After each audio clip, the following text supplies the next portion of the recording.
These are football players that killed their careers. And first, Quincy Promes' life-changing decisions are straight out of a horror movie. Because after 50 international appearances and 10 plus years of professional football, Bro seemed ready to ride off into the sunset. But in 2020, his career took a wild turn. Once he started having family issues. See, Bro really stabbed a relative in the knee and was arrested for attempted manslaughter. But that wasn't even the worst thing he did that year. He was caught smuggling some 1,360 kilograms of cocaine from Brazil to the Netherlands on not one, but 2 occasions. Breaking news now involving Quincy Promes, former Netherlands international, of course, and now that he's been jailed for 6 years. It's after being convicted for an involvement in a drug smuggling ring. Meanwhile, Robinho's story will also have your jaw on the floor. Because in 2013, Bro did something truly horrific. He was at a nightclub in Milan, having a good time and getting drinks. Yet, that was only the beginning, because as the night continued, things got wilder. He was hanging out with a bunch of girls when he decided to commit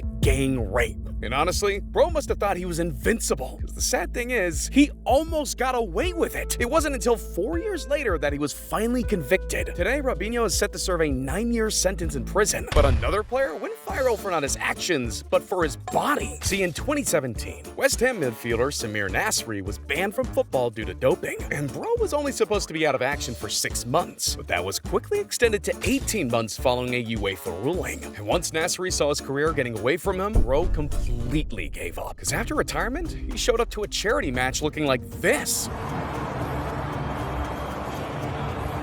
Safe to say, he's fully embracing the dad bod lifestyle. But up next, one manager's disbelief caused one of the world's biggest stars to fall off a cliff. It wasn't long ago that Paul Pogba was football's royalty. Considered one of the most talented players of his generation, he was unstoppable at Juventus. This dude won 4 Serie A titles and earned himself 89 million. This was supposed to be happily ever after. But at Manchester United, something shifted. Once he made the switch, Man United had one of the worst stretches in franchise history. And fans expected Pogba to turn the franchise around, but instead he spiraled into depression. Money changed people. Sometimes I was just by myself thinking, I don't want to have money anymore. I just don't want to play anymore. I just want to be with normal people. So they will love me for me, not for the fame, not for the money. See, there was one man who lost hope before anyone else, Jose Mourinho. As the club manager, he and Pogba never got off on the right foot. The two got into so many arguments that by 2018, Mourinho even stripped Pogba of the vice captaincy. But things would get even worse. You see, my man was struggling. Poor play combined with poor morale, and Pogba started doping. And once the higher-ups caught wind, they handed him a record-breaking 4-year ban. Fortunately, that ban has since been reduced to 18 months. But another star went from a world-class superstar to only retire years later. See, Eden Hazard's stretch with Chelsea was nothing short of magical. Yet in 2019, he went from a Chelsea icon to a snake. This man chose money over loyalty. And honestly, who can blame him? Bro just cashed in $100 million. He was set to join Real Madrid and become the next face of La Liga. But now that Hazard was set for life, he was starting to get distracted. So when he showed up to training, he was 10 pounds overweight. But Hazard bounced back. And by October 2019, he was starting to find his groove again. That's when one injury would change everything. Little did fans realize this was the same ankle that had been causing him pain for years, and it didn't get any better. A few months later, Hazard re-injured the ankle again, this time causing him to get surgery. But when he returned, he was just a shell of his former self. They tried inserting a metal plate into his foot. That didn't work. Then he was advised to have another operation, but Madrid forced him to suck it up. And when he eventually had the plate in his ankle removed, didn't help much either. So by October 2023, Hazard shocked the world, retiring at the young age of 32. Just 4 years after signing a contract worth 10 figures. Some injuries are physical, and others are mental. Dele Alli had to overcome both. See, Ali's rise to stardom hasn't been easy. At 6, I was molested by my mom's friend, who was at the house a lot. 7, I started smoking. 8, I started dealing drugs. But once Dele Alli went pro, Bro thought his biggest problems were in the past, and in 2015, he joined the Tottenham Hotspurs. Alderweireld. And Alli has drifted in, and Alli finishes with real style. Soon after, he made his debut for England's national team. By 2018, he led England to the World Cup semi-finals. He was just 22 years old. But that's when it all started to fall apart. See, the 2018-19 season saw Alli struggle with injuries. And Alli didn't realize it, but his problems were bigger than physical. Once he returned, he lacked the same confidence and greatness that made him so special. I told already Dele very directly, he doesn't train well. He's not a good trainer. We need to find the right motivation for the guy. By 2021, he wasn't even good enough to start for Everton. 13 games that season. He failed to score or register a single assist. See, Alli didn't realize it. His childhood trauma was still holding him back. The same kid who was sexually abused at age 6 is now addicted to sleep medication and lost his will to live. So Alli spent 6 weeks at a rehab facility and claims it was one of the best decisions he's ever made. But while Alli's story has inspired many, Mason Greenwood's story took a different turn. By age 17, this dude was already playing for Manchester United, and by 18, he made his mark on the England national team. Mason Greenwood, in my opinion, is going to be a top player. He's got the coolness and coldness of a great striker. However, his immaturity soon got the best of him. During the pandemic, my man got lonely, and to cope with it, this dude hosted parties. I'm talking lots of women, loud music, and long nights to 5 a.m. But the authorities weren't about to arrest such a high-profile star, so they just kept quiet. That was until 2022, when he was arrested for sexual assault, and this time, they couldn't keep quiet, especially because bro was making death threats to the women. That's when he hit rock bottom. Man United suspended him indefinitely. Nike called it quits, and he was even removed from FIFA. But then in 2023, things took a dramatic turn. The charges were dropped. The Manchester United footballer Mason Greenwood today had all charges of attempted rape, assault and coercive control against him dropped. Yet, this man's reputation was already down bad, so Man United still didn't want him. Yet Hope Solo's fall from grace took an even darker turn, because considering how it started, it seemed impossible to mess up her reputation. There she is! She reached back. It sounded like... Without a doubt, she's one of the greatest female goalkeepers of all time. But she had some help, and in 2012, she tested positive for a banned substance. Yet Solo claimed to not know the medication she was on contained drugs, so fans gave her a pass. But 2 years later, her problems became impossible to overlook. This time, she got into a fight with her half-sister and nephew, so when the authorities came, they had to tackle her to the ground. And you'd think Solo would cut her losses, but instead, she started smack-talking the police, saying, "You're scared of me because you know if the handcuffs were off, I'd kiss your ass." Fast forward to 2016, she's pissed off the entire country of Sweden by calling their national team a bunch of cowards. But recently, she's hit an all-time low.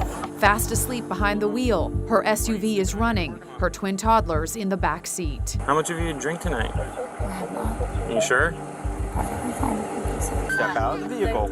I'm not asking you again. With that, she is yanked out and cuffed. Put your hands behind your back. In July, she reached a deal, pleading guilty to driving while impaired.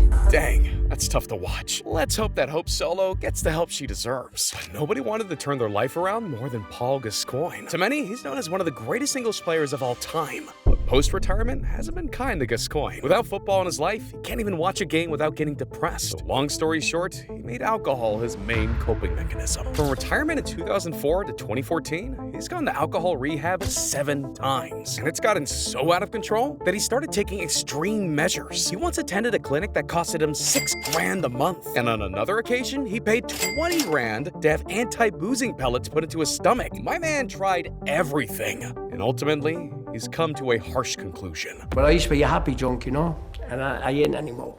What do you like now? A little sad drunk. If I'm drunk, I go out, like I don't go out and drink, I'll drink indoors. Not gonna lie, it hurts to see a legend down bad. That said, Adam Johnson's reputation is so bad, he was stripped of his 12 England caps. Yeah, you'd think this man had it all based on his accomplishments. It is decent! Tell him, lad, it's decent! It's decent! To English boys at Wembley, this is the way it's meant to be, isn't it? That's the way it should be, you know, we're over the moon and we're gonna shuffle every day, I'm shuffling. He played for his hometown club, signed with Man City, and yes, played for the England national team. But off the pitch, my man was hurting for affection. Aw, come on, bruh. This girl is 15, and you're 28! But Johnson felt he could groom this girl, and it destroyed his future. He was imprisoned for kissing and sexually touching the teenage girl. And things only got worse, because not only did he possess extreme pornography on his computer, but if Johnson had a do-over, he'd do this. How long did you got 6 years, didn't you? Yeah. And he never even the bird. No, he never even it's not like you beds or all like that.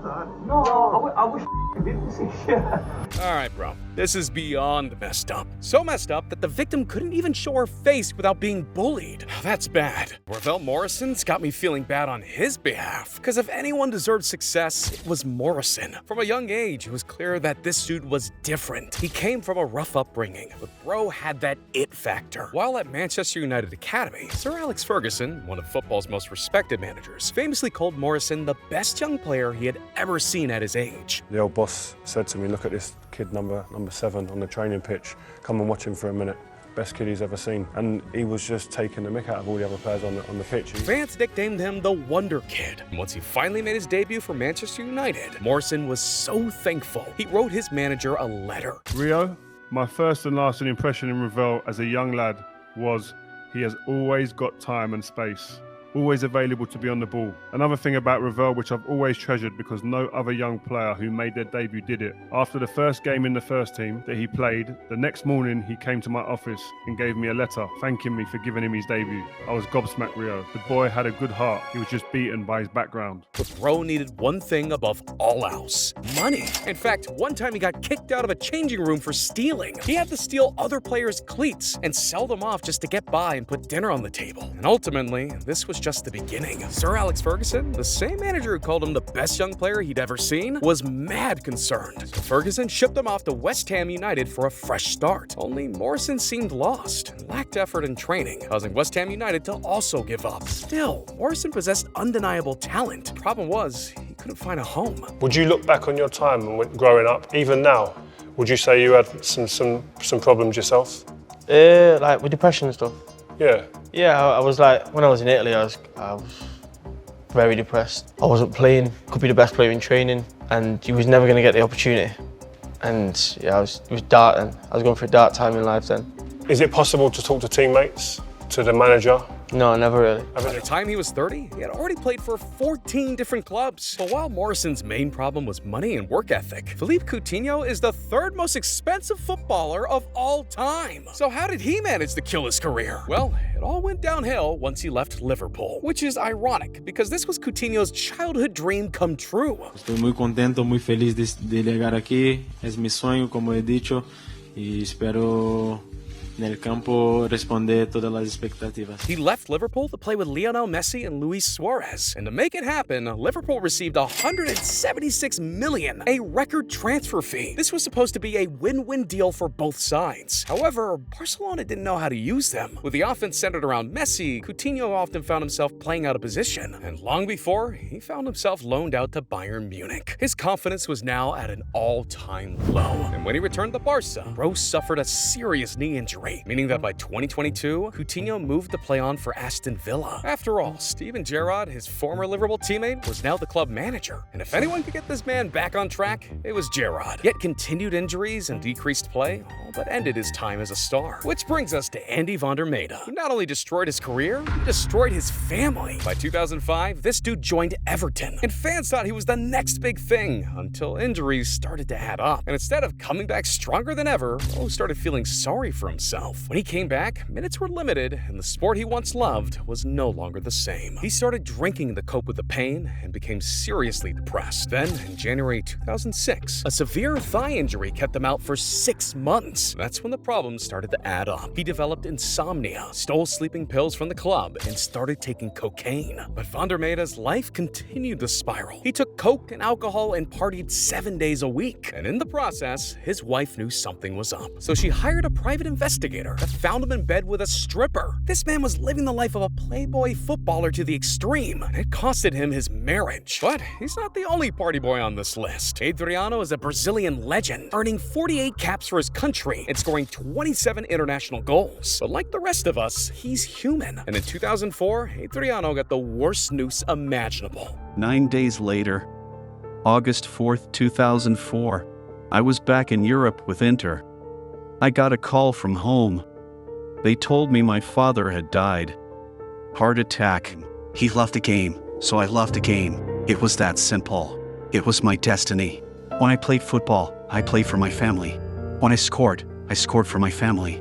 So when my father died, football was never the same. Instead of training, he spent his time drinking and wanted nothing to do with football. And despite many attempts to save his career, Adriano left football for a much different life. He moved to a presidential suite of a luxury hotel and started dating 2 women at once. And since then, Adriano has never been the same. One day he was seen riding around on a scooter, handing out free Big Mac meals to kids. Like, bro, that's kinda creepy. I mean, this dude tried everything to fill the void of his father. And sadly, this goes to show you that footballers may have it all on paper, but deep down, they have problems just like the rest of us. But still, there's one more void left in this video, and that's you clicking the video on screen. All right, I'll see you there.